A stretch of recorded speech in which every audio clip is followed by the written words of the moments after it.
swap out that ugly, just chrome unpainted bracket right there for the rigid black one, which I don't know why they didn't just include this. They probably just made it separate so they could upcharge you. I think one of these is like 25 bucks each.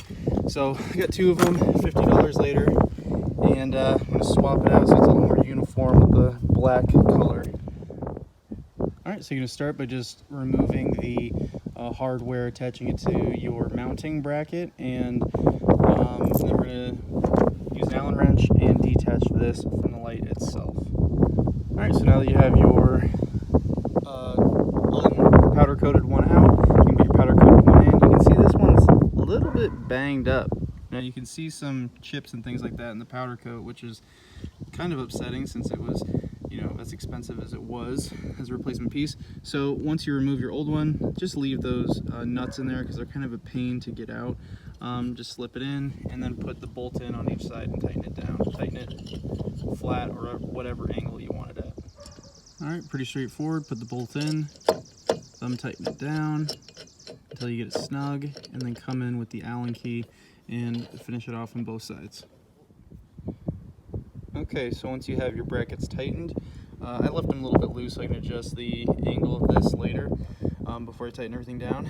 But put the bolt through and then put it through where you want it to go. And then on the bottom, you can start with the flat washer, then the spring washer, then the nut, and tighten it down. So now that this is in place, just snug, finger tight, you want to take, I prefer a box wrench for this, a ratcheting one, because it gives you more space just to work. You're going to just tighten that down. And I also want to mention that the wrench you want to use is a 13mm for that nut.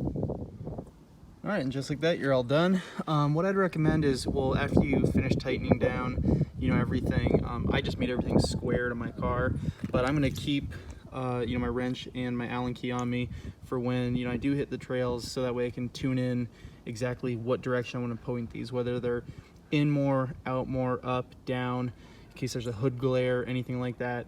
And then, I'll set them in place, but that's about it. And I think the black looks a lot better, a lot stealthier.